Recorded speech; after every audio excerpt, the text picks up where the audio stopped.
జబర్దస్త్లో మన నాగిని చూస్తూ ఉంటాము, బాగా నవ్విస్తూ ఉంటాడు. నాగి ఏం చెప్పాలనుకుంటున్నావు? నాగి హలో హలో హలో చెప్పాలనుకుంటున్నావు? హలో అండి.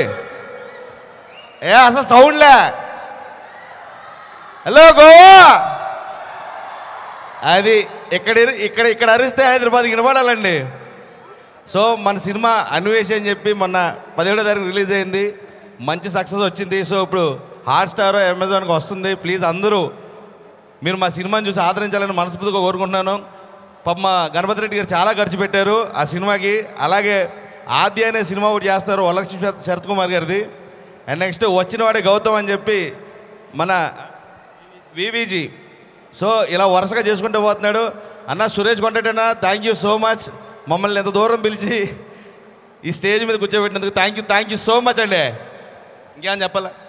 అరే తేజ, మీ పిల్లలేరి వెళ్ళిపోయారా?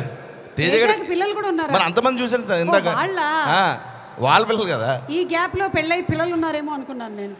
Thank you Nagi and thank you sir. Thank you అండి. సినిమా మంచి సక్సెస్ అవ్వాలని మేము మనస్ఫూర్తిగా రిలీజ్ అయిపోయింది. నెక్స్ట్ సినిమా నెక్స్ట్ ఆద్య అన్వేషి రిలీజ్ అయింది. ఆద్య అంతే అండి. Thank you. మైక్ ఇచ్చేసి వెళ్ళిపోతే బాగుంటుంది.